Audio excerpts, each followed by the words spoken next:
Today's session was a bit of a, it was kind of a strange one for me in a way, because in the last 15 years I've been dealing with digital and pedagogy, and one of the key things about particularly working in the university land and working with academics is that not using technology for the sake of it, absolutely imperative.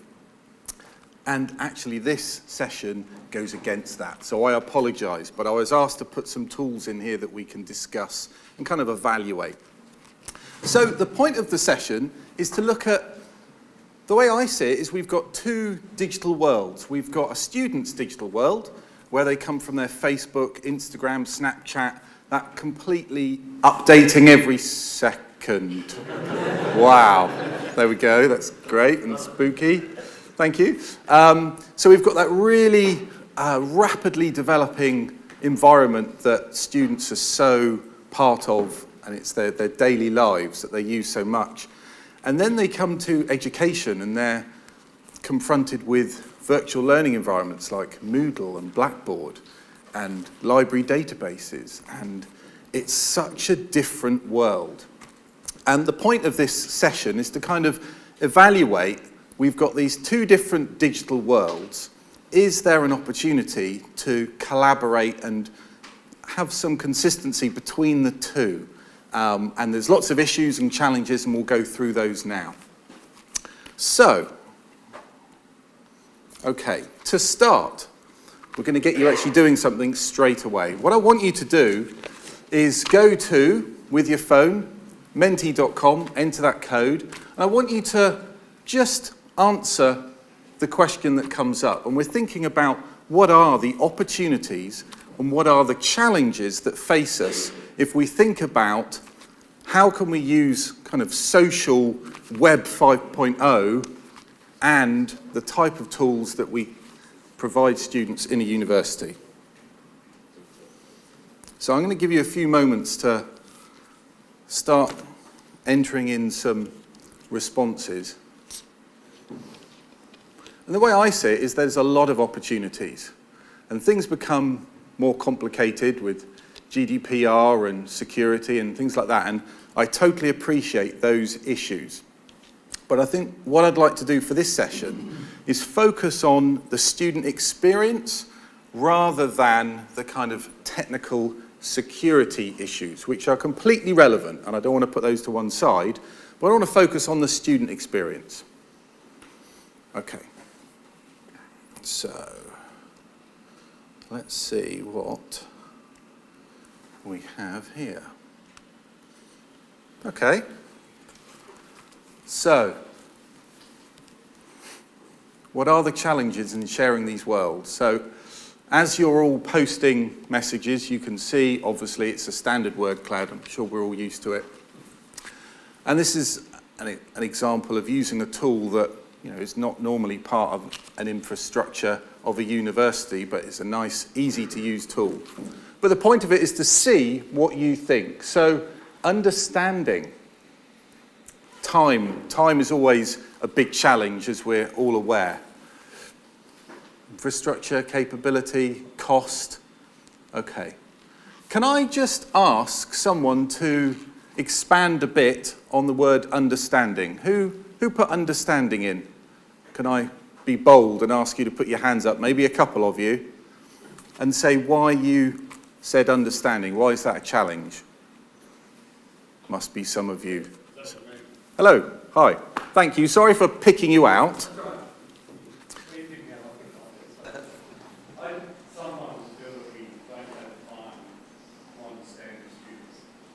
Okay. Because we offer services, yeah. but we don't go understand their needs. Yeah. So, absolutely, and the student voice and what they require, as we know, is so important, but we don't often take the time to actually consider that fully. You're absolutely. So that is definitely a challenge in sharing those two worlds. Costs, yeah, definitely. Engagement. Can I ask engagement? Who said engagement? And this isn't going to be a session where I point people out all the time, but I am keen to kind of get your thoughts. It's getting the students. Sometimes you've got resistance from students and also from obviously engaging with the technology or engaging with the whatever you're trying to do. Yeah. It's surprising how many students can be quite resistant to new things as well. Yeah. Okay. Yeah, because it's easy to say, and I've kind of forwarded that it's easy to say that students are all using these new technologies, blah, blah, blah. It's not always the case, and often, just like academics, they fear change and may be quite happy with what they're used to. So it's definitely a challenge there. Okay, so there's lots of things to consider about what are the challenges of sharing these digital worlds. So I just want to move on. Okay. So what I'd like to do, though, is I'd like you to think about, well, how can we compromise between these different worlds? What things do we need to change to allow them to be used together more harmoniously? So I've set up 4 Padlets. We're all aware of Padlet, I'm sure. We've probably all used it at some point. What I'd like you to do, now it's no exact science, I've set it up into 4 groups, so it's going to be quite busy, and literally I'm going to go group 1, group 2, group 3, group 4. What I'd like you to do is access, using your laptop, your tablet, whatever device you've got, and just answer that question that's in that Padlet, and just a few words. I'm not looking for war and peace or large sentences, just a couple of words answering that question about how can we compromise. So what I'm really thinking about is what things do we need to actually change to help this compromise? Is it our teaching approaches? Is it just IT infrastructure? Is it a mixture of the both? Are there specific things that you can think of that you think this is what we need to change so that we could allow these different tools to be used?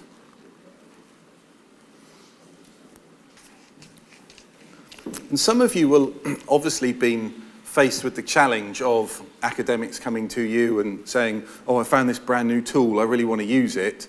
And there's a whole load of reasons why they shouldn't, but they really, really want to try and get it on board. What have you done to help that compromise, to maybe bring it on board or show them the advantages of something that they've already got that could actually do the same job? Okay, so let's visit one of these Padlets and see what we've got. Okay, working with end users, strategic buy-in, yep. And just unlike students, I haven't got any rude words here yet, which is great. I worked with someone once who said the best way to start using a new tool like this was just to actually encourage all the students to just the first thing they did was to post swear words, which I don't advocate because he said at least then it's out of their system and they don't want to do it anymore. Whether that's the right way of doing it or not, but I'm certainly not going to advocate that. Okay, flexibility from IT. IT services need to be more open to trying using new things and worrying about it working 100% of the time. I think that's definitely a challenge.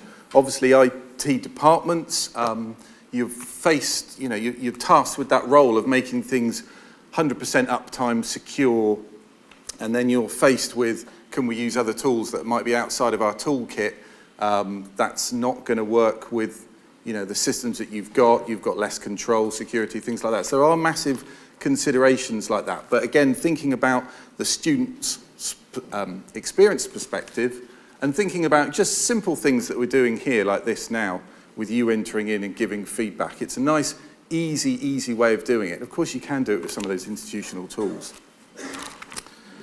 Helping users to engage students, consistency across the estate. I think that's probably one of the most important points there, that whole consistency approach across. It's all very well us trying to implement maybe Padlet in a faculty or whatever, but actually an across the campus approach is by far definitely going to be the best way. Okay, I just want to pick up some other thoughts from the other group.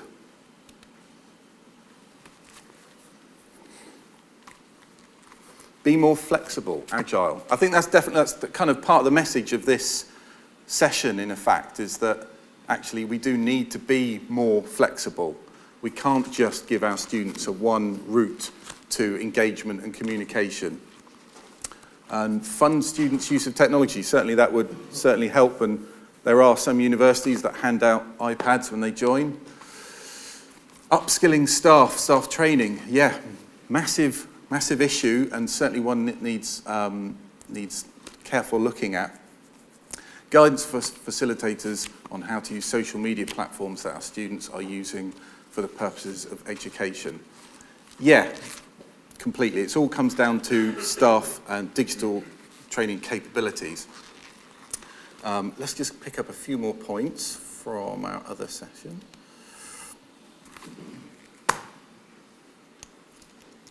Listen, ask them what they want. How many of you have actually canvassed your students at your institution to actually ask them what tools would they actually like to use?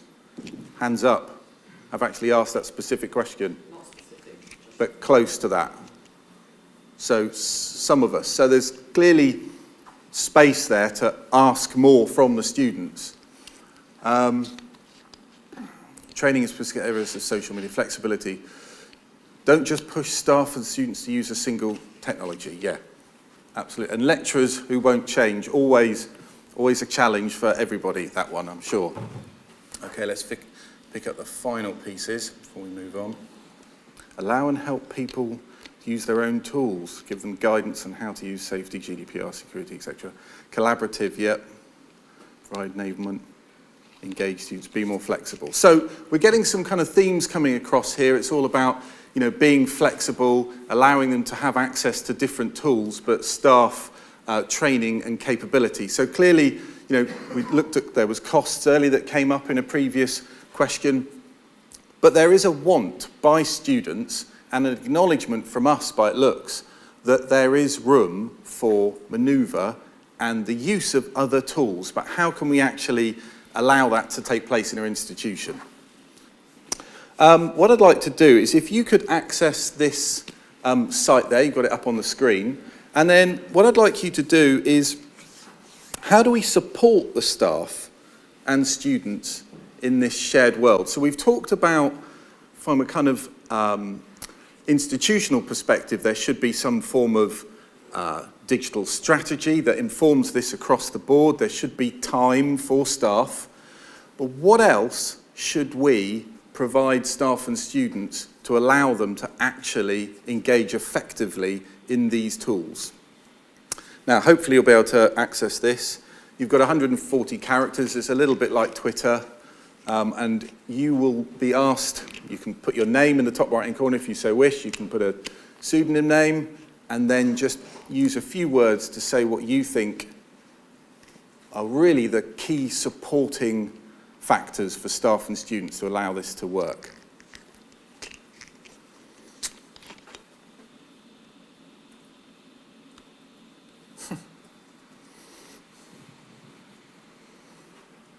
Excellent, we've got some comments coming through, it's great.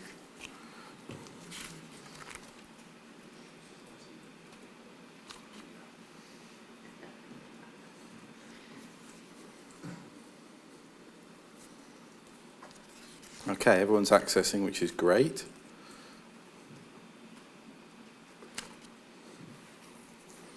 Okay. Younger academics, okay. Yeah. I could raise a few eyebrows, but I'm sure some of these will.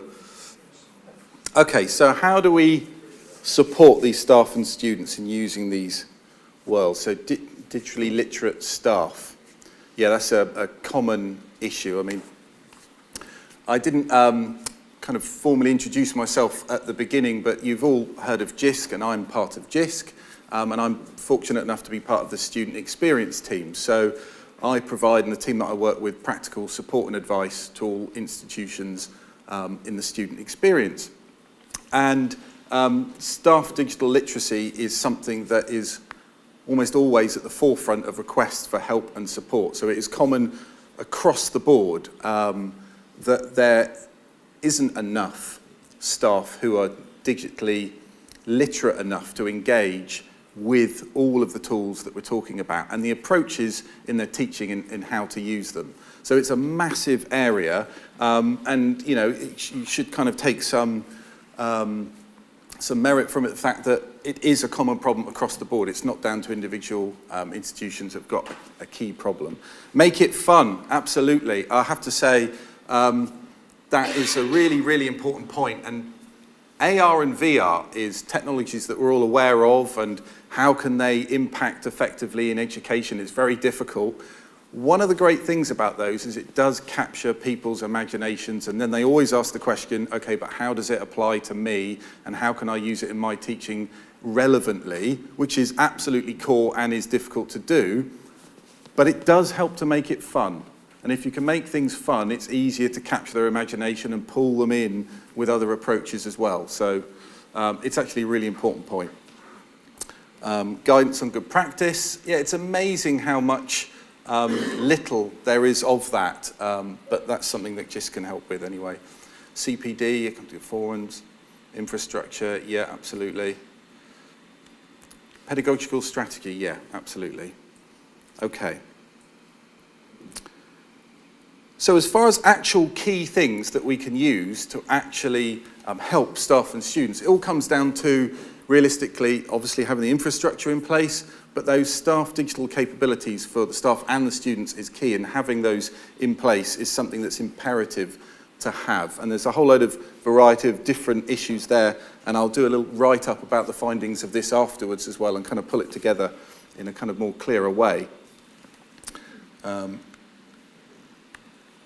Okay, so one of my final uses of just tools for you is, so if we understand that we've got to have a digital strategy in place, it's got to be across the board, we've got to make sure our staff and students are digitally capable and literate, and that staff know good practices and ways to apply it to their teaching practices.